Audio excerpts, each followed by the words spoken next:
Okay, let's drift off to sleep. Today you'll be listening and dozing off on a warm afternoon at Grandma and Grandpa's at Gull Harbor.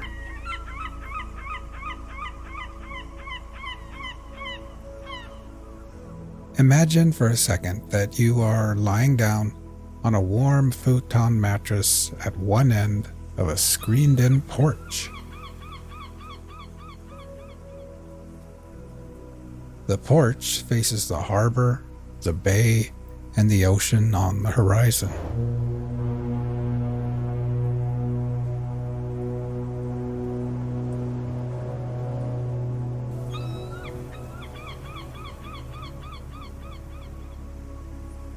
The mattress is nestled into a corner and is part of a cozy little reading nook prepared just for kids.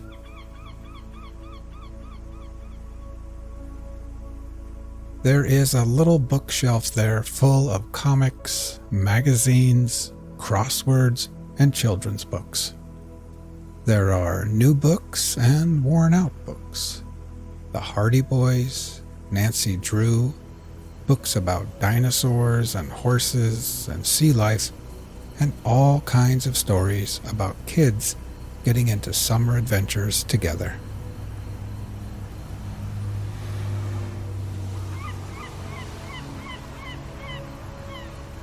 A blue plastic and white transistor radio sits next to a stack of puzzles and board games. A wooden box contains decks of playing cards, dice, jacks, and short little pencils that have been sharpened way too many times.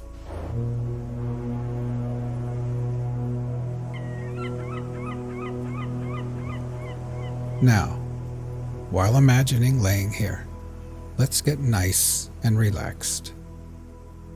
First, close your eyes and just become aware of your breathing, feeling your chest gently rise and fall again.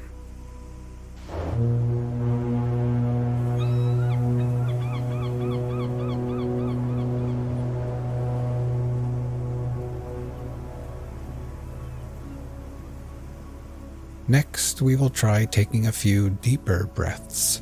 First, filling your lungs with air, then holding it in for 2 or 3 seconds before gently exhaling and letting it all go. Ready? Breathe in deeply, hold for 3, 2, 1, and then exhale.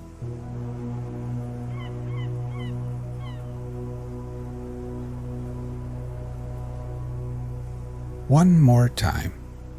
Breathe in deeply, hold for 3, 2, 1, and exhale.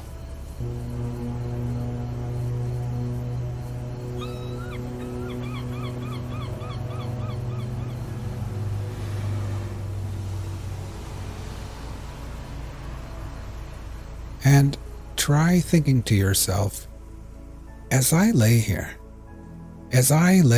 at Gull Harbor, I can feel gravity's pull tugging me gently back towards Earth. With every exhale, I can feel my feet, my ankles, calves, knees, and my legs becoming heavier and more relaxed.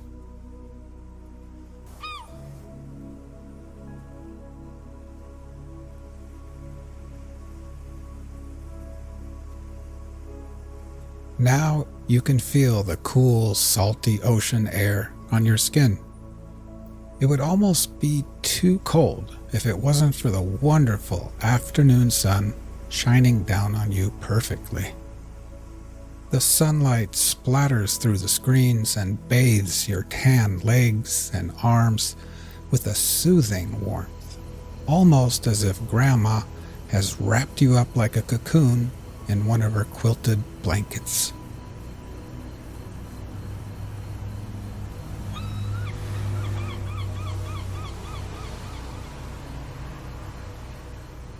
Inside the house, the TV is on, and you can hear Grandma and Grandpa moving around after lunch. Dr. James Whitcomb Brower, yes, it rhymes with B-R-O-W-E-R. Why do you have that G-H in there? To make it difficult for quizmasters? Yes. Is that what You know that they too will soon be taking their afternoon nap in their rooms. But you've got the whole porch to yourself, and your belly feels nice and warm and perfectly satisfied. Today, Grandma made clam chowder and grilled cheese sandwiches. You enjoyed the hot soup and warm, soft cheese, and then you washed it down with a glass of fresh, cold milk.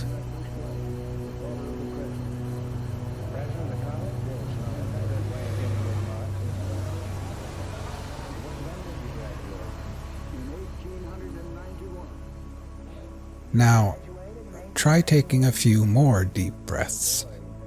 First, filling your lungs with air, holding it there briefly before gently exhaling and letting it all go. Ready?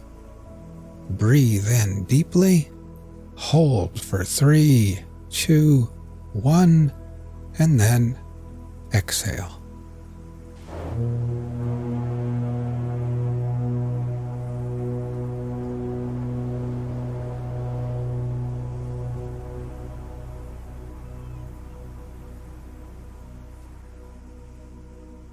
Try continuing on your own, and while doing this, try thinking to yourself, as I lay here, I can feel my body becoming heavier in the cool air and warm sunshine.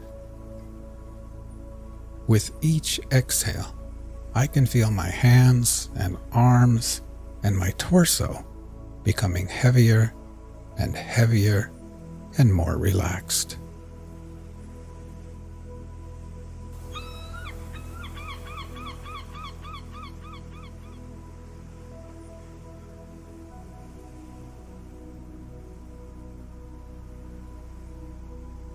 You pull out a random book from the bookshelf. This one is called Summer Friends, and on the cover is a picture of a little girl in a red dress with white polka dots. She's sitting in grass with flowers all about, and she's shaking the paw of a bunny rabbit while a white duck looks on and a little frog jumps through the air. You decide that you're just too sleepy to read right now, so you set the book down and lay back and think about the day. It's no wonder you're sleepy and tired. In the morning, after breakfast, Grandma rubbed coconut-scented sunscreen on your face and arms, and then Grandpa took you with him in the old rusty truck to the hardware store. There he drank coffee and laughed with old bearded men wearing high rubber boots.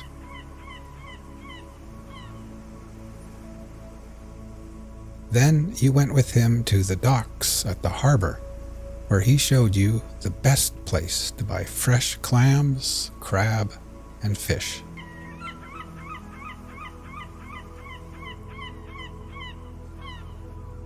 The docks were bustling with activity. Wooden boats creaked against the tide, fishermen shouted to one another, and the air was thick with the scent of salt water, fresh fish, and diesel.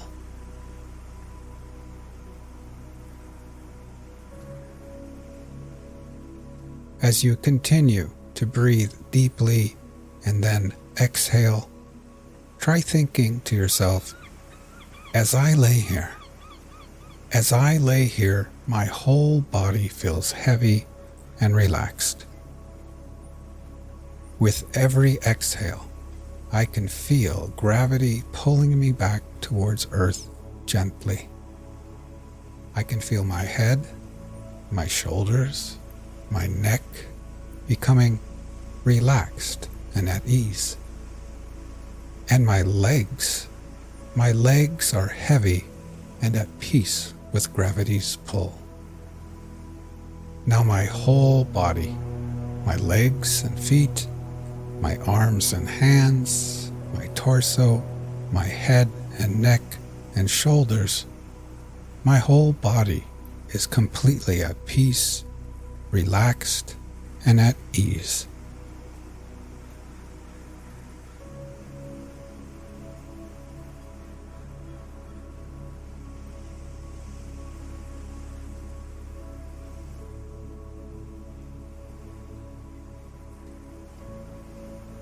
In the late morning, after coming back to the house with Grandpa, you had borrowed his binoculars and walked up Whalebone Hill, where you could see everything far and wide. The little town of Gull Harbor, the fishing boats and ships at sea, the car ferry full of tourists headed to the islands, the seagulls, and kids riding bikes and scooters along the streets below. Then, up on Whalebone Hill, you had finally flown your brand new kite, a beautiful purple kite with a long white tail. It climbed higher and higher and higher through the coastal winds, tugging on your tired arms like a heavy fish on the end of the line.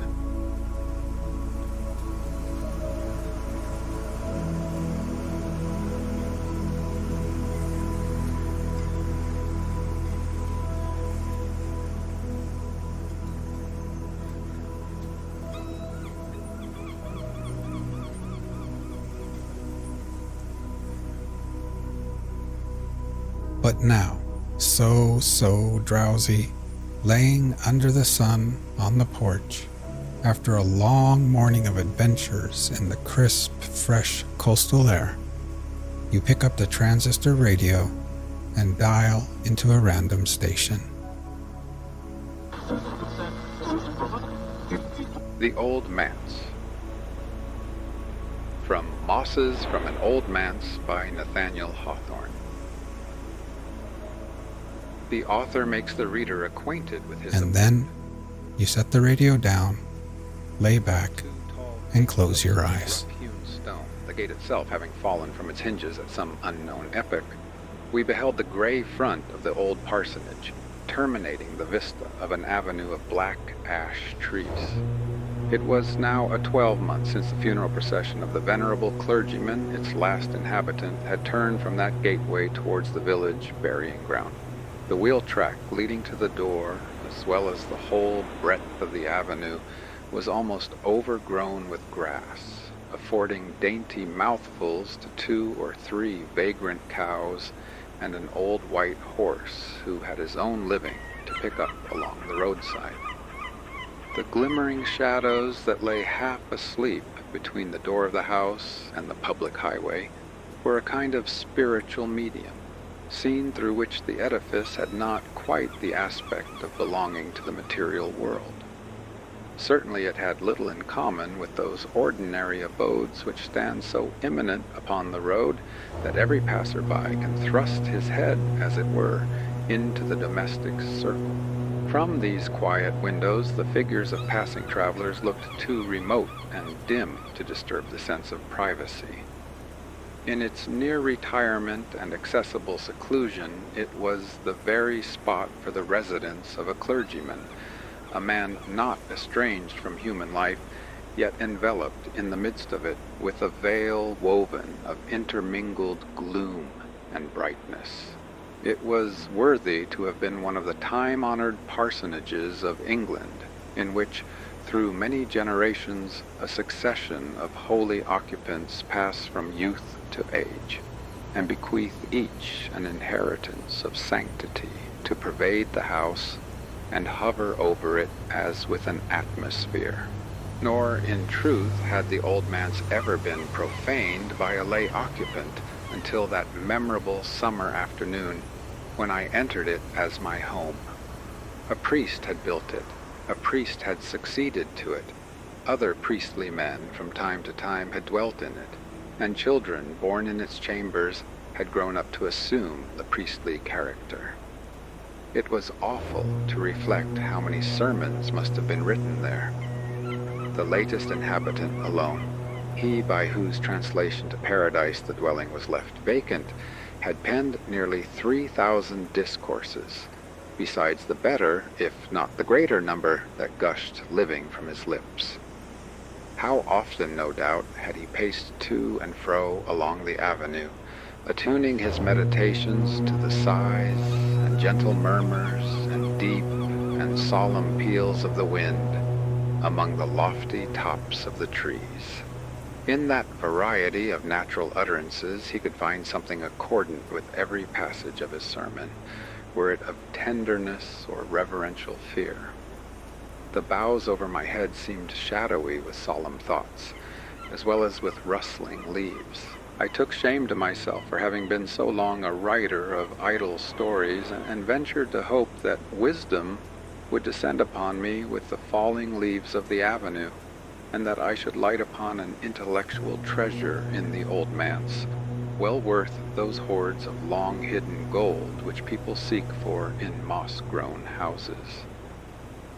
Profound treatises of morality, a layman's unprofessional, and therefore unprejudiced, views of religion.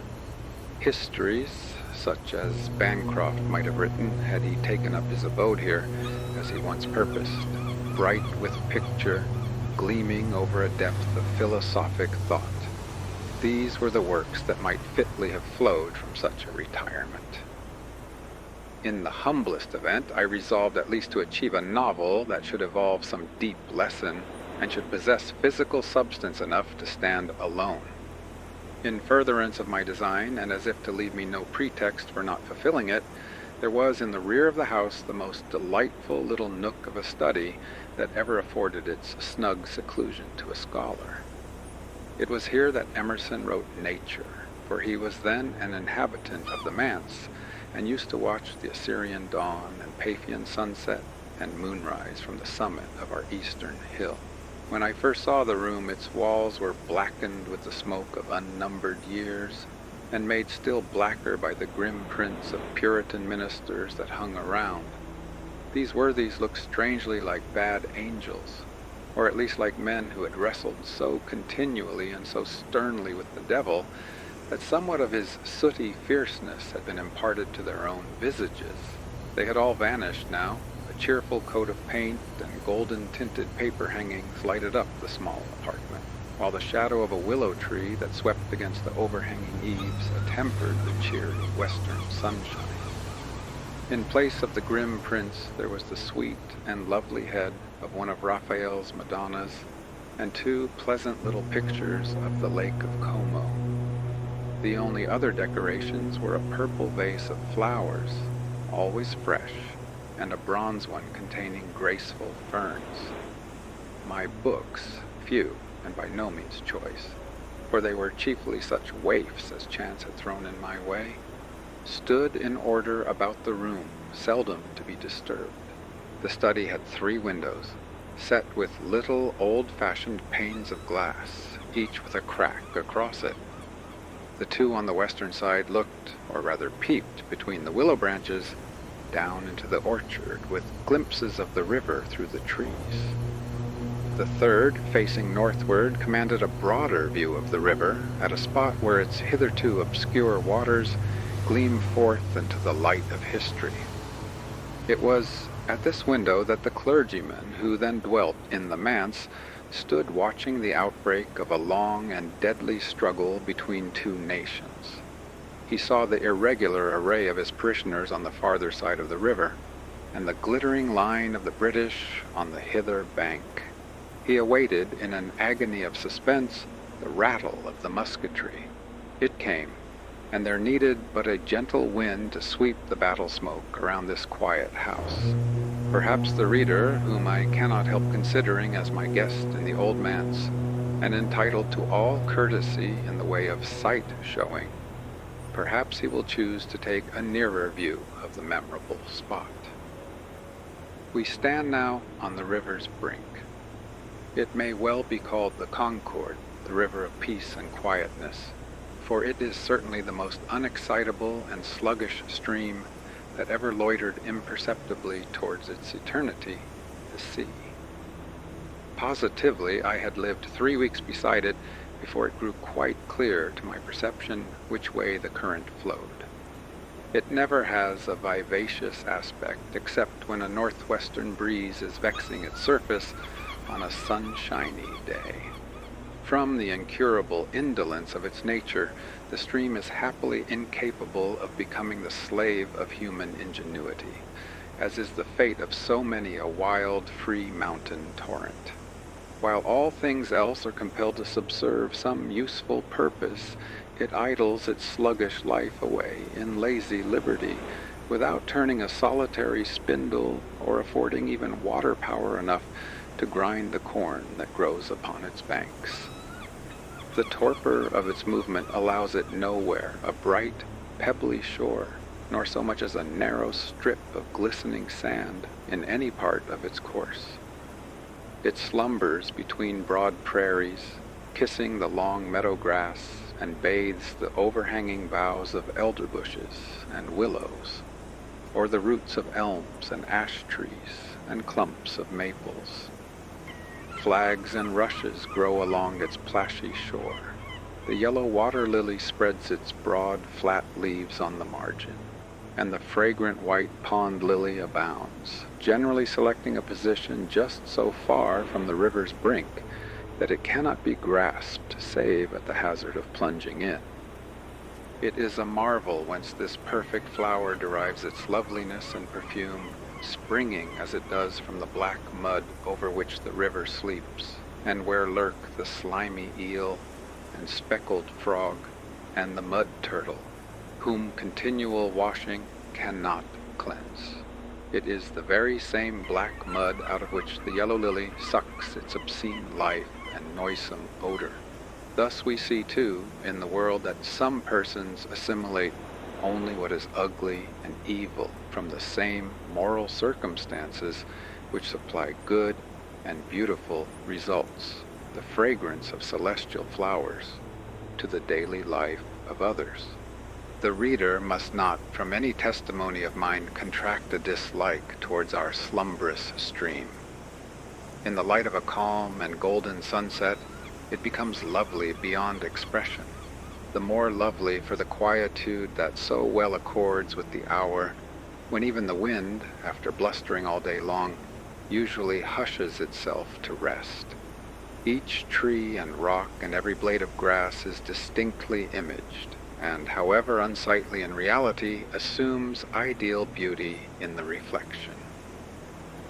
The minutest things of earth and the broad aspect of the firmament are pictured equally without effort and with the same felicity of success.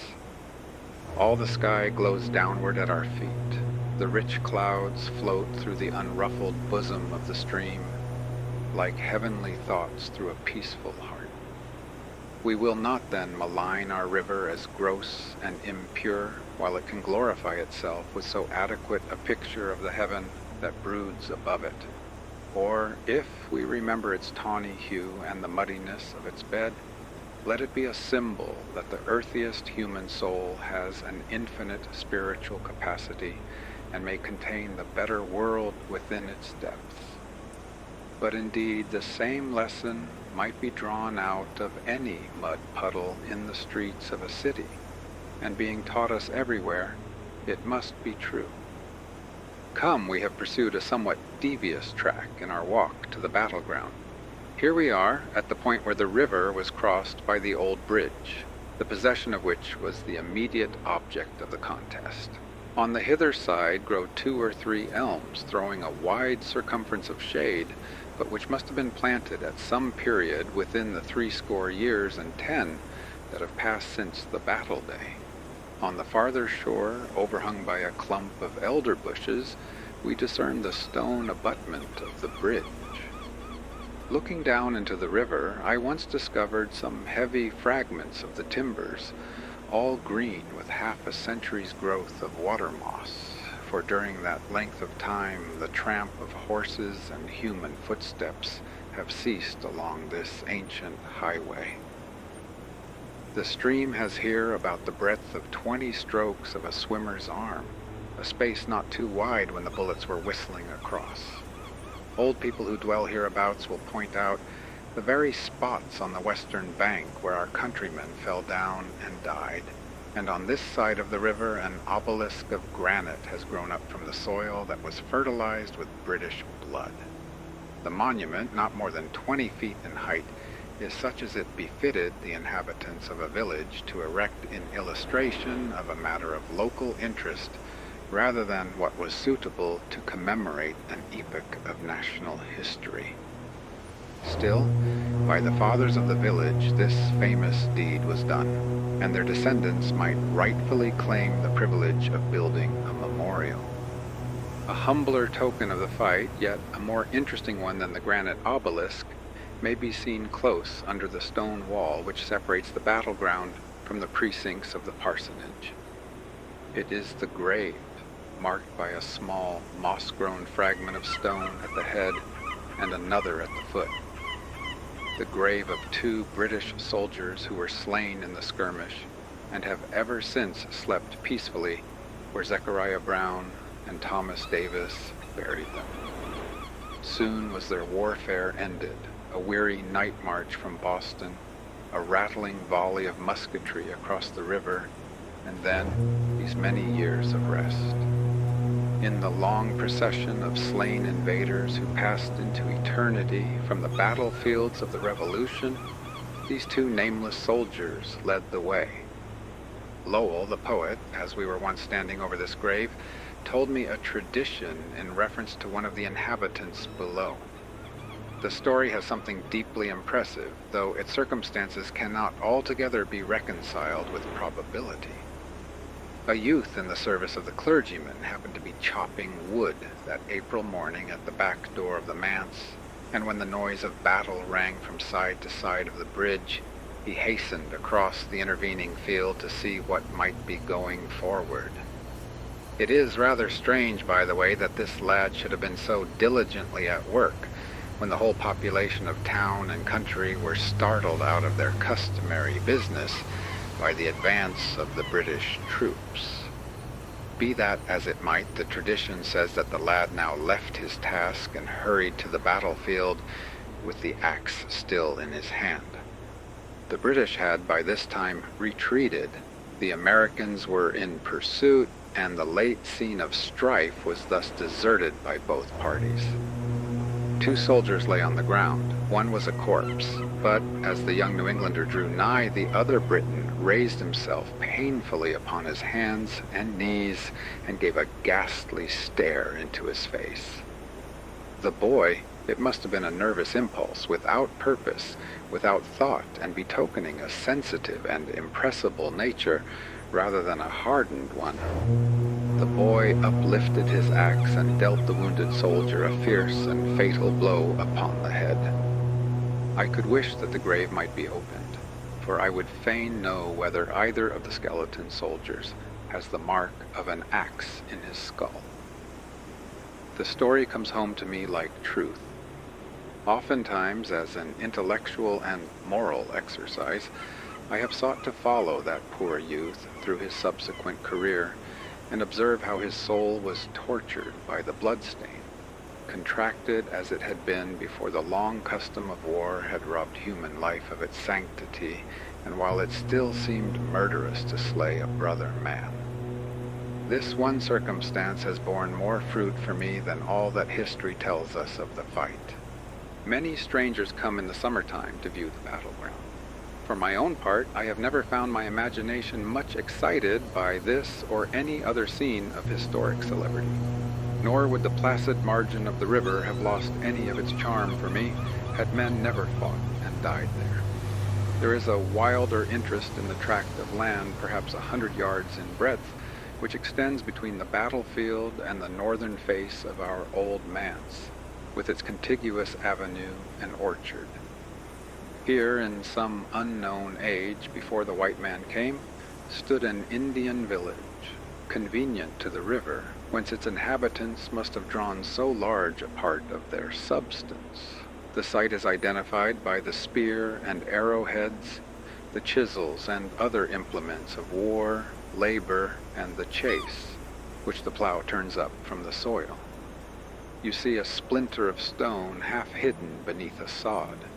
It looks like nothing worthy of note, but if you have faith enough to pick it up, behold a relic. Thoreau, who has a strange faculty of finding what the Indians have left behind them, first set me on the search, and I afterwards enriched myself with some very perfect specimens, so rudely wrought that it seemed almost as if chance had fashioned them. Their great charm consists in this rudeness and in the individuality of each article, so different from the productions of civilized machinery, which shapes everything on one pattern. There is exquisite delight, too, in picking up for oneself an arrowhead that was dropped centuries ago and has never been handled since, and which we thus receive directly from the hand of the red hunter who purposed to shoot it at his game or at an enemy. Such an incident builds up again the Indian village and its encircling forest, and recalls to life the painted chiefs and warriors, the squaws at their household toil, and the children sporting among the wigwams, while the little wind-rocked pappoose swings from the branch of a tree. It can hardly be told whether it is a joy or a pain, after such a momentary vision, to gaze around in the broad daylight of reality and see stone fences, white houses, potato fields, and men doggedly hoeing in their shirt sleeves and homespun pantaloons. But this is nonsense. The Old Manse is better than 1,000 wigwams. The Old Manse. We had almost forgotten it, but will return thither through the orchard. This was set out by the last clergyman in the decline of his life, when the neighbors laughed at the hoary-headed man for planting trees from which he could have no prospect of gathering fruit.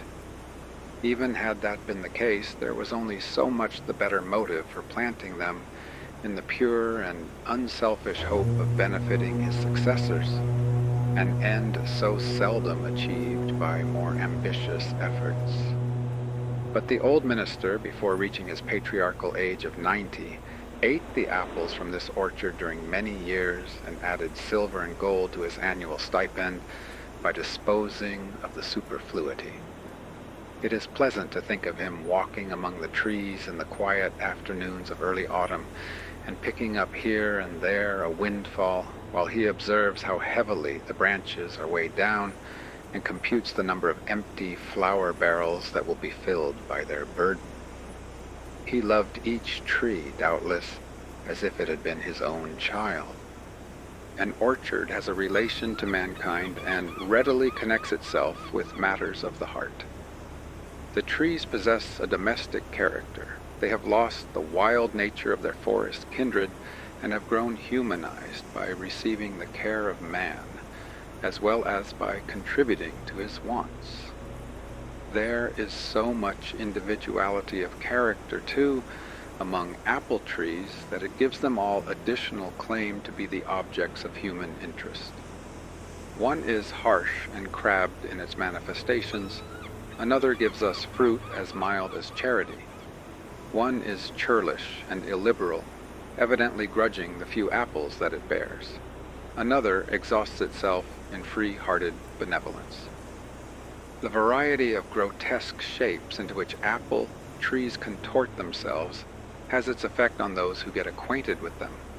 They stretch out their crooked branches and take such hold of the imagination that we remember them as humorists and odd fellows.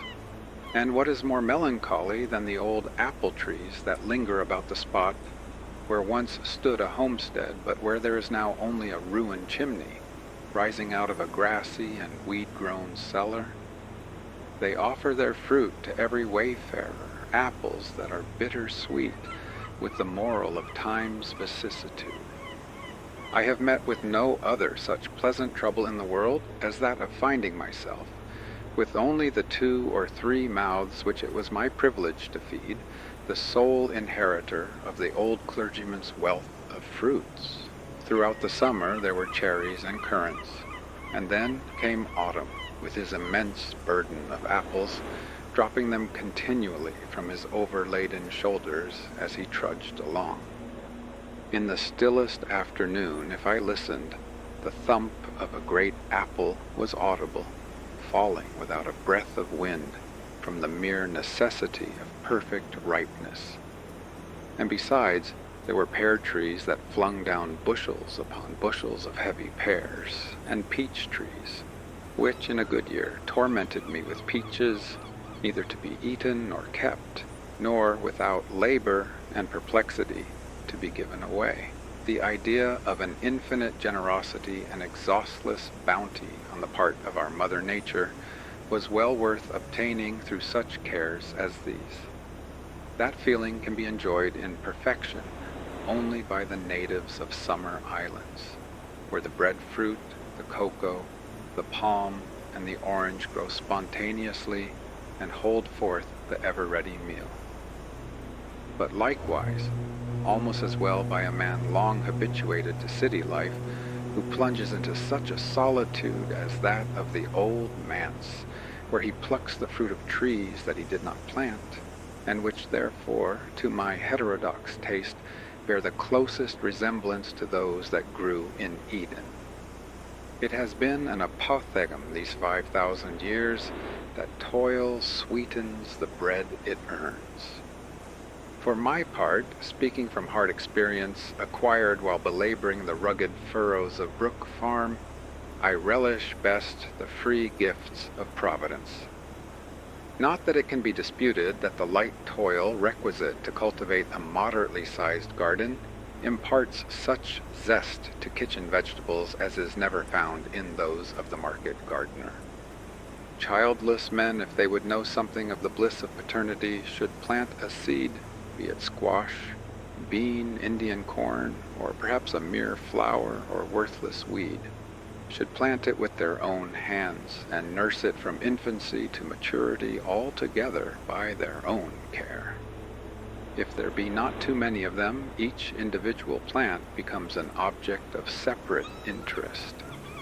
My garden that skirted the avenue of the manse was of precisely the right extent.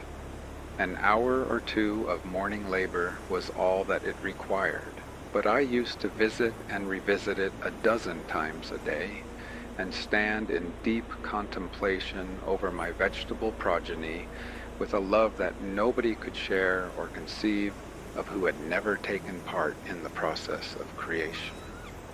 It was one of the most bewitching sights in the world to observe a hill of beans thrusting aside the soil, or a row of early peas just peeping forth sufficiently to trace a line of delicate green. Later in the season, the hummingbirds were attracted by the blossoms of a peculiar variety of bean, and they were a joy to me, those little spiritual visitants, for deigning to sip airy food out of my nectar cups. Multitudes of bees used to bury themselves in the yellow blossoms of the summer squashes. This too was a deep satisfaction, although when they had laden themselves with sweets, they flew away to some unknown hive, which would give back nothing in requital of what my garden had contributed. But I was glad thus to fling a benefaction upon the passing breeze, with the certainty that somebody must profit by it, and that there would be a little more honey in the world to allay the sourness and bitterness which mankind is always complaining of. Yes, indeed, my life was the sweeter for that honey. Speaking of summer squashes, I must say a word of their beautiful and varied forms. They presented an endless diversity of urns and vases, shallow or deep, scalloped or plain, molded in patterns which a sculptor would do well to copy, since art has never invented anything more graceful. 100 squashes in the garden were worth, in my eyes at least, of being rendered indestructible in marble. If ever Providence, but I know it never will, should assign me a superfluity of gold, part of it shall be expended for a service of plate or most delicate porcelain, to be wrought into the shapes of summer squashes gathered from vines which I will plant with my own hands. As dishes for containing vegetables, they would be peculiarly appropriate. But not merely the squeamish love of the beautiful was gratified by my toil in the kitchen garden. There was a hearty enjoyment likewise in observing the growth of the crook-necked winter squashes from the first little bulb, with the withered blossom adhering to it until they lay strewn upon the soil, big, round fellows, hiding their heads beneath the leaves, but turning up their great yellow rotundities to the noontide sun. Gazing at them, I felt that by my agency, something worth living for had been done. A new substance was born into the world. They were real and tangible existences, which the mind could seize hold of and rejoice in. A cabbage, too, especially the early Dutch cabbage, which swells to a monstrous circumference, until its ambitious heart often bursts asunder, is a matter to be proud of when we can claim a share with the earth and sky in producing it. But after all, the hugest pleasure is reserved until these vegetable children of ours are smoking on the table, and we, like Saturn, make a meal of them. What with the river, the battlefield, the orchard, and the garden, the reader begins to despair of finding his way back into the Old Manse. But in agreeable weather, it is the truest hospitality to keep him out of doors. I never grew quite acquainted with my habitation till a long spell of sulky rain had confined me beneath its roof. There could not be a more somber aspect of external nature than as then seen from the windows of my study. The great willow tree had caught and retained among its leaves a whole cataract of water, to be shaken down at intervals by the frequent gusts of wind. All day long and for a week together the rain was drip, drip, dripping and splash, splash, splashing from the eaves and bubbling and foaming into the tubs beneath the spouts. The old unpainted shingles of the house and outbuildings were black with moisture, and the mosses of ancient growth upon the walls looked green and fresh, as if they were the newest things, an afterthought of time. The usually mirrored surface of the river was blurred by an infinity of raindrops. The whole landscape had a completely water-soaked appearance, conveying the impression that the earth was wet through like a sponge, while the summit of a wooded hill, about a mile distant, was enveloped in a dense mist, where the demon of the tempest seemed to have his abiding place and to be plotting still direr inclemencies. Nature has no kindness, no hospitality during a rain. In the fiercest beat of sunny days, she retains a secret mercy and welcomes the wayfarer to shady nooks of the woods whither the sun cannot penetrate. But she provides no shelter against her storms. It makes us shiver to think of those deep, umbrageous recesses, those overshadowing banks where we found such enjoyment during the sultry afternoons. Not a twig of foliage there but would dash a little shower into our faces. Looking reproachfully towards the impenetrable sky, if sky there be above that dismal uniformity of cloud, we are apt to murmur against the whole system of the universe, since it involves the extinction of so many summer days in so short a life by the hissing and spluttering rain. In such spells of weather, and it is to be supposed such weather came, Eve's bower in paradise must have been but a cheerless and a aguish kind of shelter, nowise comparable to the old parsonage, which had resources of its own to beguile the week's imprisonment. The idea of sleeping on a couch of wet roses. Happy the man who in a rainy day can betake himself to a huge garret stored like that of the manse, with lumber that each generation has left behind it from a period before the Revolution. Our garret was an arched hall, dimly illuminated through small and dusty windows. It was but a twilight at the best, and there were nooks, or rather caverns of deep obscurity, the secrets of which I never learned, being too reverent of their dust and cobwebs. The beams and rafters, roughly hewn and with strips of bark still on them, and the rude masonry of the chimneys made the garret look wild and uncivilized, an aspect unlike what was seen elsewhere in the quiet and decorous old house. But on one side there was a little whitewashed apartment which bore the traditionary title of the Saint's Chamber, because holy men in their youth had slept and studied and prayed there. With its elevated retirement, its one window, its small fireplace, and its closet convenient for an oratory, it was the very spot where a young man might inspire himself with solemn enthusiasm and cherish saintly dreams. The occupants at various epochs had left brief records and ejaculations inscribed upon the walls. There, too, hung a tattered and shriveled roll of canvas, which on inspection proved to be the forcibly wrought picture of a clergyman in wig, band, and gown, holding a Bible in his hand. As I turned his face towards the light, he eyed me with an air of authority such as men of his profession seldom assume in our days. The original had been pastor of the parish more than a century ago, a friend of Whitefield, and almost his equal in fervid eloquence. I bowed before the effigy of the dignified divine, and felt as if I had now met face to face with the ghost, by whom, as there was reason to apprehend, the manse was haunted. Houses of any antiquity in New England are so invariably possessed with spirits that the matter seems hardly worth alluding to. Our ghost used to heave deep sighs in a particular corner of the parlor, and sometimes rustled paper as if he were turning over a sermon in the long upper entry, where nevertheless he was invisible in spite of the bright moonshine that fell through the eastern window. Not improbably he wished me to edit and publish a selection from a chest full of manuscript discourses that stood in the garret.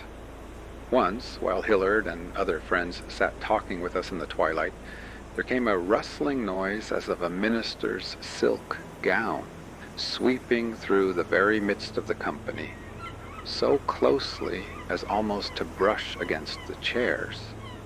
Still there was nothing visible. A yet stranger business was that of a ghostly servant maid who used to be heard in the kitchen at deepest midnight, grinding coffee, cooking, ironing, performing, in short, all kinds of domestic labor, although no traces of anything accomplished could be detected the next morning. Some neglected duty of her servitude, some ill-starched ministerial band, disturbed the poor damsel in her grave and kept her at work without any wages. But to return from this digression. A part of my predecessor's library was stored in the garret, no unfit receptacle indeed for such dreary trash as comprised the greater number of volumes. The old books would have been worth nothing at an auction. In this venerable garret, however, they possessed an interest quite apart from their literary value as heirlooms, many of which had been transmitted down through a series of consecrated hands from the days of the mighty Puritan divines. Autographs of famous names were to be seen in faded ink on some of their fly-leaves, and there were marginal observations or interpolated pages closely covered with manuscript in illegible shorthand, perhaps concealing matter of profound truth and wisdom.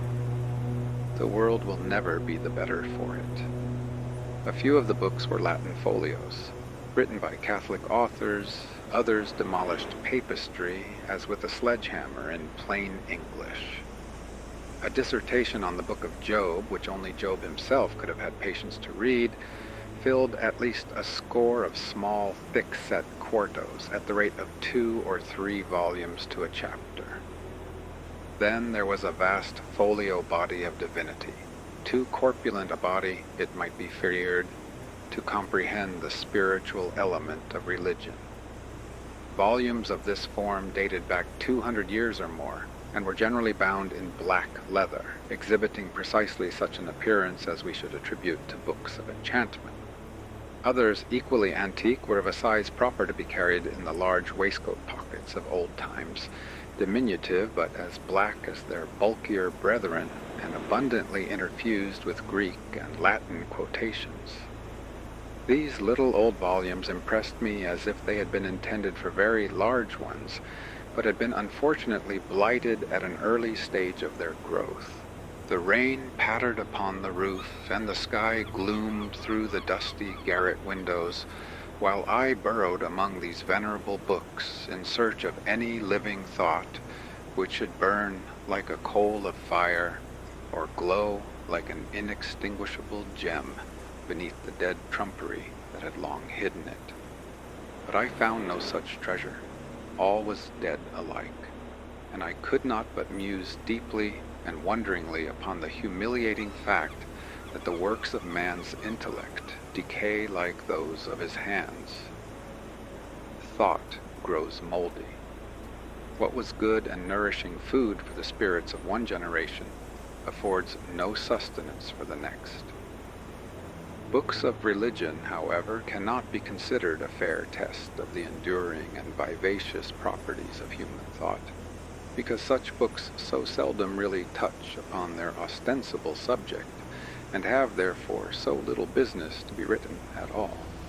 So long as an unlettered soul can attain to saving grace, there would seem to be no deadly error in holding theological libraries to be accumulations of, for the most part, stupendous impertinence. Many of the books had accrued in the latter years of the last clergyman's lifetime. These threatened to be of even less interest than the elder works a century hence to any curious inquirer who should then rummage as I was doing now.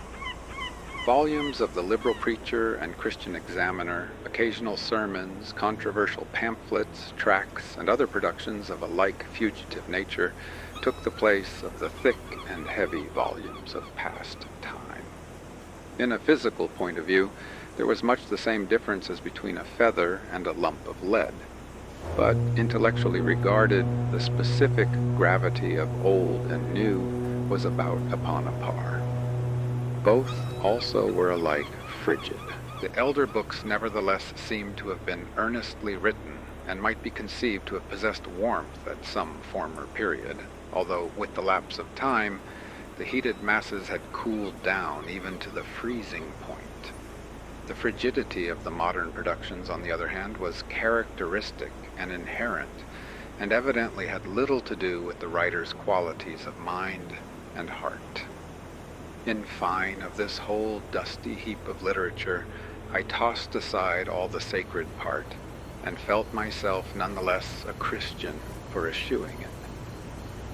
There appeared no hope of either mounting to the better world on a Gothic staircase of ancient folios, or of flying thither on the wings of a modern tract. Nothing, strange to say, retained any sap, except what had been written for the passing day and year, without the remotest pretension or idea of permanence. There were a few old newspapers and still older almanacs, which reproduced to my mental eye the epochs when they had issued from the press, with a distinctness that was altogether unaccountable. It was as if I had found bits of magic looking-glass among the books, with the images of a vanished century in them. I turned my eyes towards the tattered picture above mentioned, and asked of the austere divine wherefore it was that he and his brethren, after the most painful rummaging and groping into their minds, had been able to produce nothing half so real as these newspaper scribblers and almanac makers had thrown off in the effervescence of a moment. The portrait responded not. So I sought an answer for myself. It is the age itself that writes newspapers and almanacs, which therefore have a distinct purpose and meaning at the time, and a kind of intelligible truth for all times, whereas most other works, being written by men who, in the very act, set themselves apart from their age, are likely to possess little significance when new, and none at all when old. Genius indeed melts many ages into one, and thus effects something permanent, yet still with a similarity of office, to that of the more ephemeral writer. A work of genius is but the newspaper of a century, or perchance of 100 centuries. Lightly as I have spoken of these old books, there yet lingers with me a superstitious reverence for literature of all kinds. A bound volume has a charm in my eyes similar to what scraps of manuscript possess for the good Mussulman. He imagines that those wind-wafted records are perhaps hallowed by some sacred verse, and I, that every new book or antique one may contain the open sesame, the spell to disclose treasures hidden in some unsuspected cave of truth. Thus it was not without sadness that I turned away from the library of the Old Manse. Blessed was the sunshine when it came again at the close of another stormy day, beaming from the edge of the western horizon, while the massive firmament of clouds threw down all the gloom it could, but served only to kindle the golden light into a more brilliant glow by the strongly contrasted shadows. Heaven smiled at the earth, so long unseen from beneath its heavy eyelid. Tomorrow for the hilltops and the wood paths, or it might be that Ellery Charming came up the avenue to join me in a fishing excursion on the river. Strange and happy times were those when we cast aside all irksome forms and straight-laced habitudes and delivered ourselves up to the free air, to live like the Indians or any less conventional race during one bright semicircle of the sun. Rowing our boat against the current between wide meadows, we turned aside into the Assabeth. A more lovely stream than this, for a mile above its junction with the Concord, has never flowed on earth, nowhere, indeed, except to lave the interior regions of a poet's imagination. It is sheltered from the breeze by woods and a hillside, so that elsewhere there might be a hurricane, and here scarcely a ripple across the shaded water. The current lingers along so gently that the mere force of the boatman's will seems sufficient to propel his craft against it. It comes flowing softly through the midmost privacy and deepest heart of a wood, which whispers it to be quiet, while the stream whispers back again from its sedgy borders, as if river and wood were hushing one another to sleep. Yes, the river sleeps along its course and dreams of the sky and of the clustering foliage, amid which fall showers of broken sunlight, imparting specks of vivid cheerfulness in contrast with the quiet depth of the prevailing tint. Of all this scene, the slumbering river has a dream picture in its bosom, which after all was the most real, the picture or the original, the objects palpable to our grosser senses, or their apotheosis in the stream beneath. Surely the disembodied images stand in closer relation to the soul. But both the original and the reflection had here an ideal charm, and had it been a thought more wild, I could have fancied that this river had strayed forth out of the rich scenery of my companion's inner world.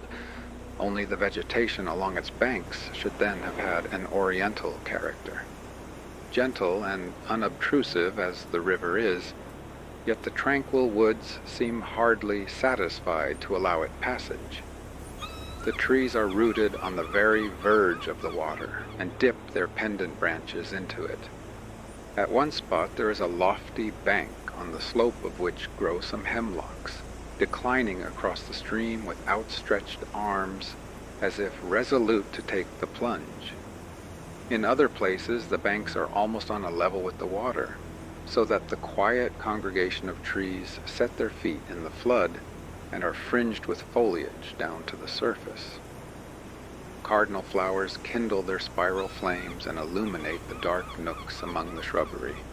The pond lily grows abundantly along the margin, that delicious flower which, as Thoreau tells me, opens its virgin bosom to the first sunlight and perfects its being through the magic of that genial kiss. he has beheld beds of them unfolding in due succession as the sunrise stole gradually from flower to flower, a sight not to be hoped for unless when a poet adjusts his inward eye to a proper focus with the outward organ. Grapevines here and there twine themselves around shrub and tree and hang their clusters over the water within reach of the boatman's hand.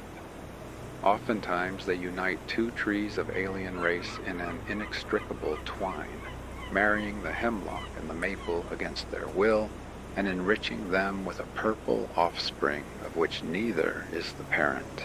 One of these ambitious parasites has climbed into the upper branches of a tall white pine and is still ascending from bough to bough, unsatisfied till it shall crown the tree's airy summit with a wreath of its broad foliage and a cluster of its grapes.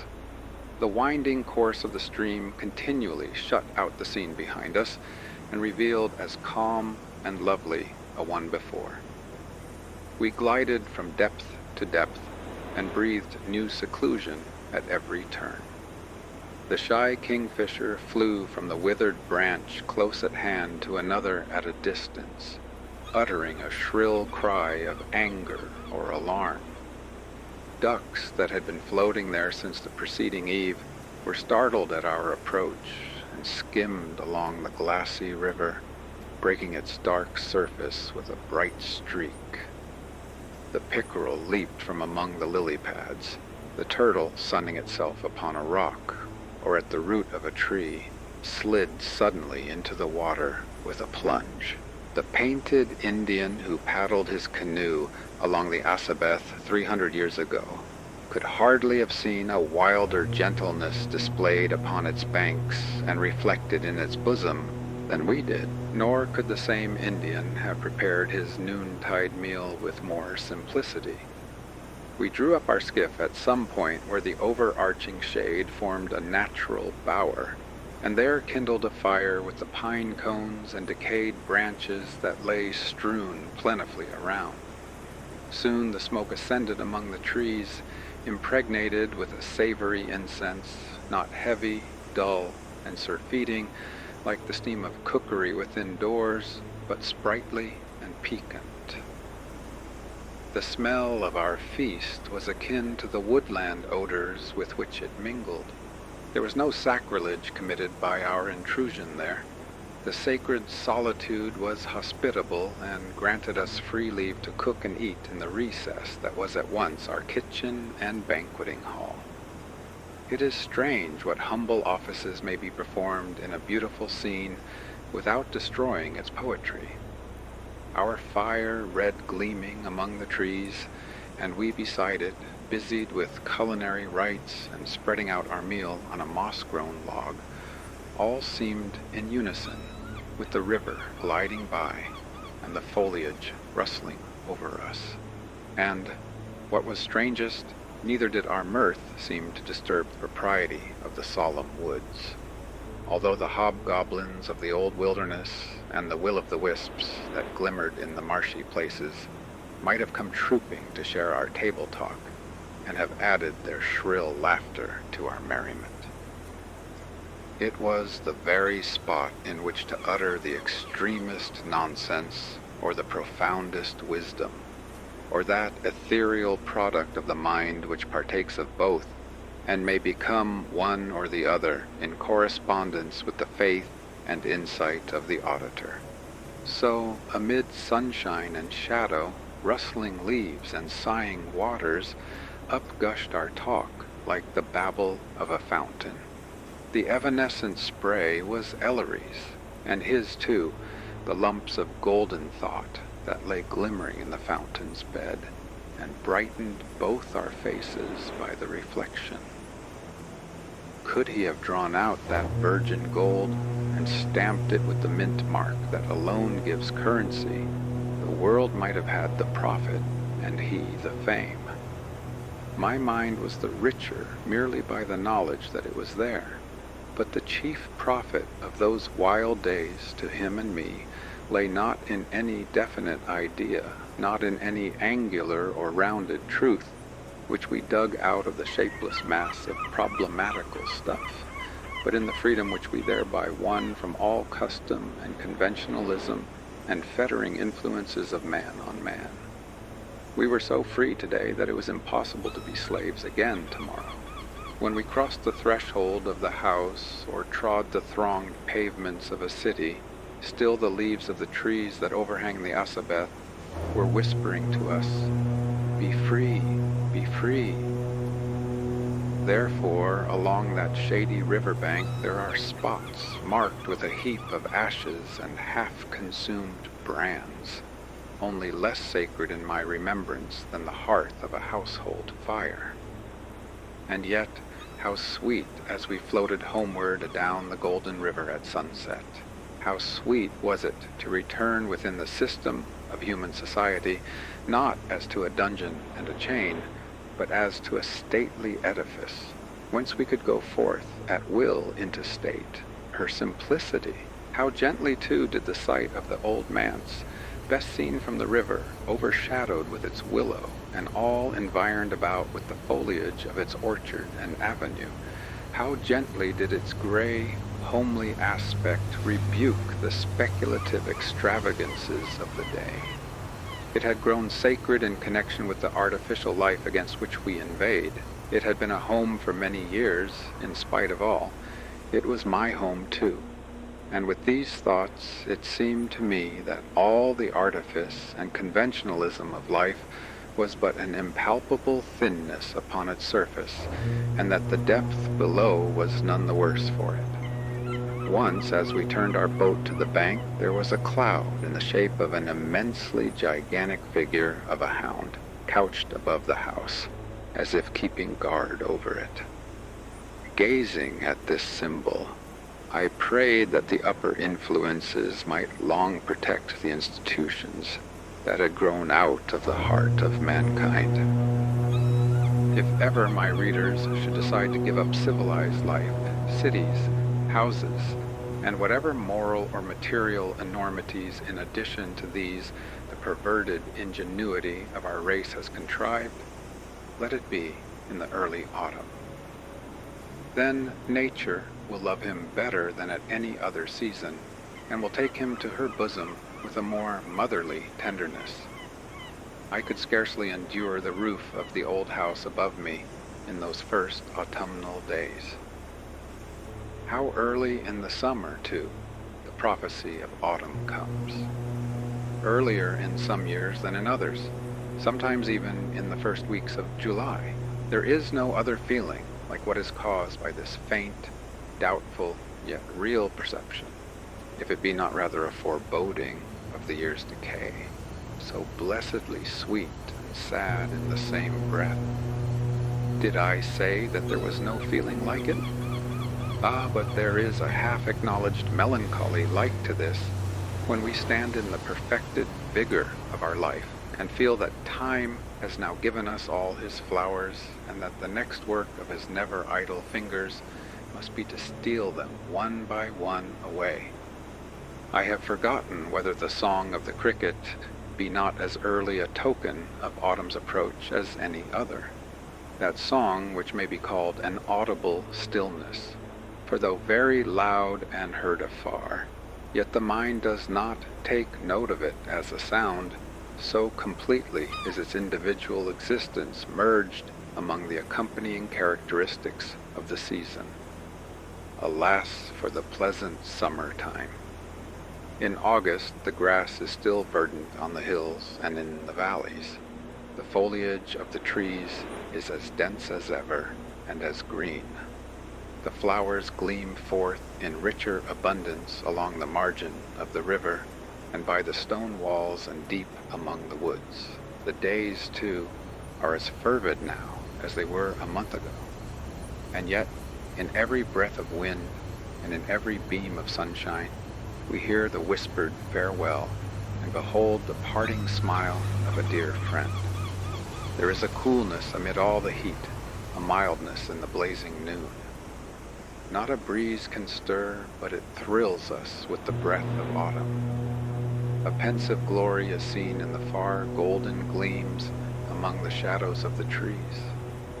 The flowers, even the brightest of them, and they are the most gorgeous of the year, have this gentle sadness wedded to their pomp, and typify the character of the delicious time each within itself. The brilliant cardinal flower has never seemed gay to me. Still later in the season, nature's tenderness waxes stronger. It is impossible not to be fond of our mother now, for she is so fond of us. At other periods, she does not make this impression on me, or only at rare intervals, but in those genial days of autumn, when she has perfected her harvests and accomplished every needful thing that was given her to do, then she overflows with a blessed superfluity of love. She has leisure to caress her children now. It is good to be alive, and at such times. Thank heaven for breath, yes, for mere breath, when it is made up of a heavenly breeze like this. It comes with a real kiss upon our cheeks. It would linger fondly around us if it might. But since it must be gone, it embraces us with its whole kindly heart, and passes onward to embrace likewise the next thing that it meets. A blessing is flung abroad and scattered far and wide over the earth, to be gathered up by all who choose. I recline upon the still unwithered grass and whisper to myself, O perfect day, O beautiful world, O beneficent God. And it is the promise of a blessed eternity, for our Creator would never have made such lovely days and have given us the deep hearts to enjoy them, above and beyond all thought, unless we were meant to be immortal. This sunshine is the golden pledge thereof. It beams through the gates of paradise and shows us glimpses far inward. By and by, in a little time, the outward world puts on a drear austerity. On some October morning there is a heavy hoarfrost on the grass and along the tops of the fences, and at sunrise the leaves fall from the trees of our avenue, without a breath of wind, quietly descending by their own weight. All summer long they have murmured like the noise of waters. They have roared loudly while the branches were wrestling with the thunder gust. They have made music both glad and solemn. They have attuned my thoughts by their quiet sound as I paced to and fro beneath the arch of intermingling boughs. Now they can only rustle under my feet. Henceforth the gray parsonage begins to assume a larger importance, and draws to its fireside, for the abomination of the airtight stove is reserved till wintry weather. Draws closer and closer to its fireside, the vagrant impulses that had gone wandering about through the summer. When summer was dead and buried, the Old Manse became as lonely as a hermitage. Not that ever, in my time at least, it had been thronged with company, but at no rare intervals we welcomed some friend out of the dusty glare and tumult of the world, and rejoiced to share with him the transparent obscurity that was floating over us. In one respect, our precincts were like the enchanted ground through which the pilgrim traveled on his way to the celestial city. The guests, each and all, felt a slumberous influence upon them. They fell asleep in chairs, or took a more deliberate siesta on the sofa, or were seen stretched among the shadows of the orchard, looking up dreamily through the boughs. They could not have paid a more acceptable compliment to my abode, nor to my own qualities as a host. I held it as a proof that they left their cares behind them, as they passed between the stone gate-posts at the entrance of our avenue, and that the so powerful opiate was the abundance of peace and quiet within and all around us. Others could give them pleasure and amusement or instruction. These could be picked up anywhere, but it was for me to give them rest in a life of trouble. What better could be done for those weary and world-worn spirits? For him whose career of perpetual action was impeded and harassed by the rarest of his powers and the richest of his acquirements.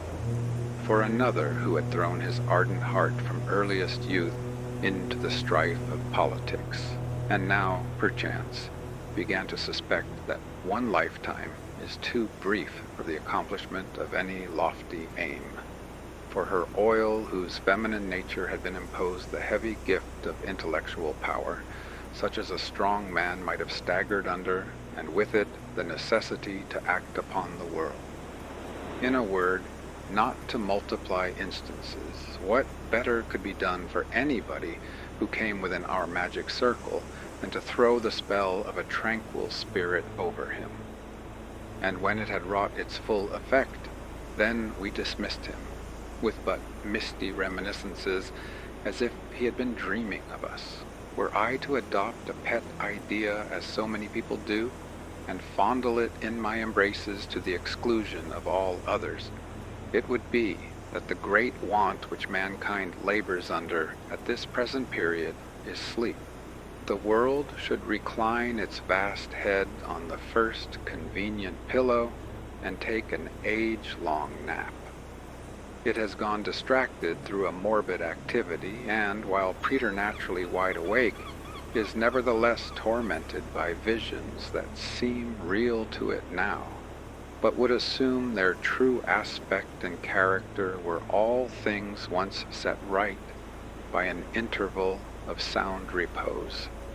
This is the only method of getting rid of old delusions and avoiding new ones, of regenerating our race so that it might in due time awake as an infant out of dewy slumber, of restoring to us the simple perception of what is right and the single-hearted desire to achieve it, both of which have long been lost in consequence of this weary activity of brain and torpor or passion of the heart that now afflict the universe. Stimulants, the only mode of treatment hitherto attempted, cannot quell the disease. They do but heighten the delirium. Let not the above paragraph ever be quoted against the author, for, though tinctured with its modicum of truth, it is the result and expression of what he knew, while he was writing, to be but a distorted survey of the state and prospects of mankind. There were circumstances around me which made it difficult to view the world precisely as it exists, for, severe and sober as was the Old Manse, it was necessary to go but a little way beyond its threshold before meeting with stranger moral shapes of men than might have been encountered elsewhere in a circuit of 1,000 miles. These hobgoblins of flesh and blood were attracted thither by the wide-spreading influence of a great original thinker who had his earthly abode at the opposite extremity of our village. His mind acted upon other minds of a certain constitution with wonderful magnetism, and drew many men upon long pilgrimages to speak with him face to face. Young visionaries, to whom just so much of insight had been imparted as to make life all a labyrinth around them, came to seek the clue that should guide them out of their self-involved bewilderment. Gray-headed theorists, whose systems at first air had finally imprisoned them in an iron framework, traveled painfully to his door, not to ask deliverance, but to invite the free spirit into their own thraldom. People that had lighted on a new thought, or a thought that they fancied new, came to Emerson as the finder of a glittering gem hastens to a lapidary, to ascertain its quality and value. Uncertain, troubled, earnest wanderers through the midnight of the moral world beheld his intellectual fire as a beacon burning on a hilltop, and climbing the difficult ascent, looked forth into the surrounding obscurity more hopefully than hitherto. The light revealed objects unseen before, mountains, gleaming lakes, glimpses of a creation among the chaos. But also, as was unavoidable, it attracted bats and owls and the whole host of night birds, which flapped their dusky wings against the gazer's eyes, and sometimes were mistaken for fowls of angelic feather. Such delusions always hover nigh whenever a beacon fire of truth is kindled. For myself, there bad been epochs of my life when I, too, might have asked of this prophet the master word that should solve me the riddle of the universe. But now, being happy, I felt as if there were no question to be put, and therefore admired Emerson as a poet of deep beauty and austere tenderness, but sought nothing from him as a philosopher. It was good, nevertheless, to meet him in the wood paths, or sometimes in our avenue, with that pure intellectual gleam diffused about his presence like the garment of a shining one, and be so quiet, so simple, so without pretension, encountering each man alive as if expecting to receive more than he could impart. And, in truth, the heart of many an ordinary man had, perchance, inscriptions which he could not read, but it was impossible to dwell in his vicinity without inhaling more or less the mountain atmosphere of his lofty thought, which, in the brains of some people, wrought a singular giddiness, new truth being as heady as new wine. Never was a poor little country village infested with such a variety of queer, strangely dressed, oddly behaved mortals, most of whom took upon themselves to be important agents of the world's destiny, yet were simply bores of a very intense water. Such, I imagine, is the invariable character of persons who crowd so closely about an original thinker as to draw in his unuttered breath and thus become imbued with a false originality. This triteness of novelty is enough to make any man of common sense blaspheme at all ideas of less than a century's standing, and pray that the world may be petrified and rendered immovable in precisely the worst moral and physical state that it ever yet arrived at, rather than be benefited by such schemes of such philosophers. And now I begin to feel, and perhaps should have sooner felt, that we have talked enough of the Old Manse.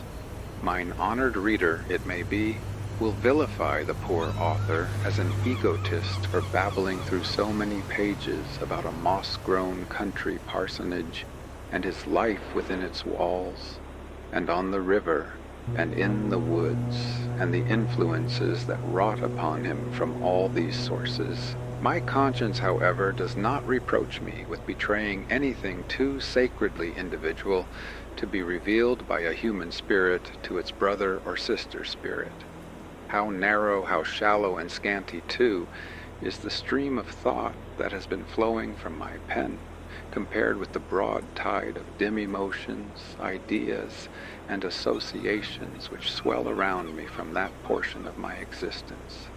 How little have I told, and of that little, how almost nothing is even tinctured with any quality that makes it exclusively my own.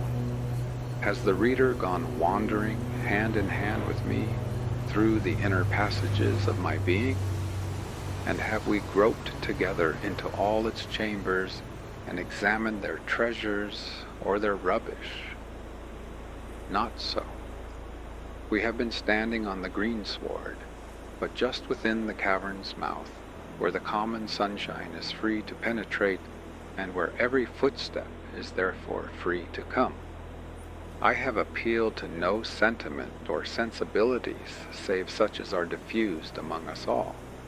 So far as I am a man of really individual attributes, I veil my face, nor am I, nor have I ever been, one of those supremely hospitable people who serve up their own hearts, delicately fried with brain sauce, as a tidbit for their beloved public. Glancing back over what I have written, it seems but the scattered reminiscences of a single summer. In fairyland there is no measurement of time, and in a spot so sheltered from the turmoil of life's ocean, 3 years hastened away with a noiseless flight as the breezy sunshine chases the cloud shadows across the depths of a still valley. Now came hints, growing more and more distinct, that the owner of the old house was pining for his native air. carpenters next appeared, making a tremendous racket among the outbuildings, strewing the green grass with pine shavings and chips of chestnut joists, and vexing the whole antiquity of the place with their discordant renovations. Soon, moreover, they divested our abode of the veil of woodbine which had crept over a large portion of its southern face.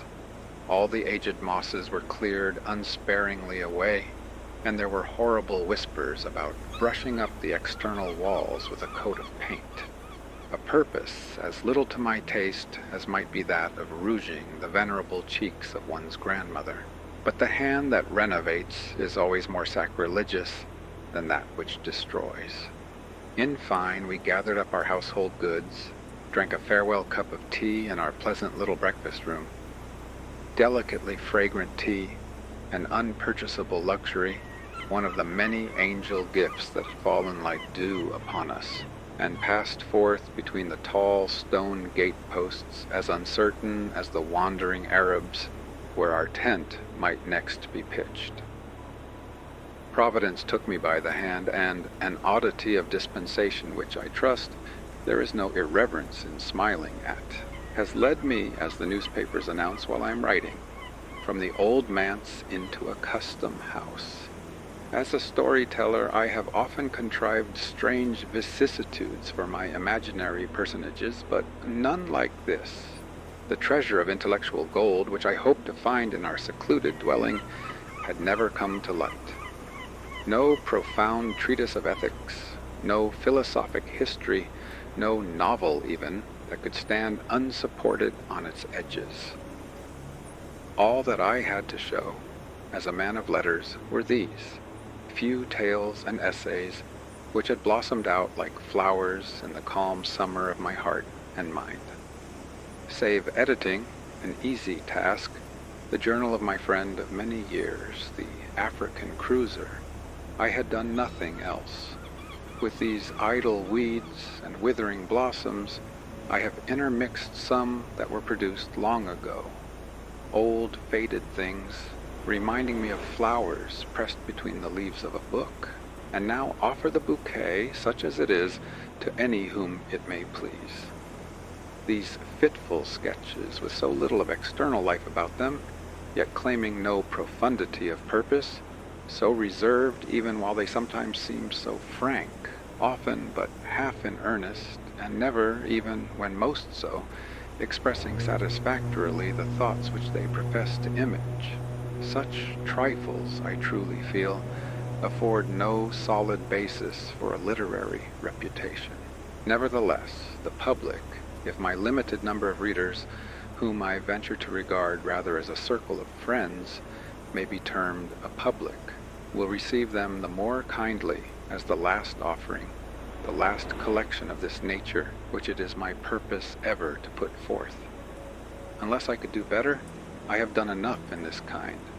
For myself, the book will always retain one charm, as reminding me of the river with its delightful solitudes, and of the avenue, the garden, and the orchard, and especially the dear Old Manse, with the little study on its western side, and the sunshine glimmering through the willow branches while I wrote.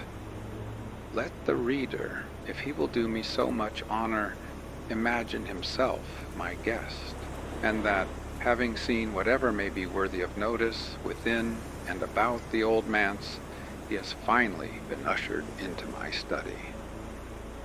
There, after seating him in an antique elbow chair, an heirloom of the house, I take forth a roll of manuscript and entreat his attention to the following tales. An act of personal inhospitality, however, which I never was guilty of, nor ever will be, even to my worst enemy.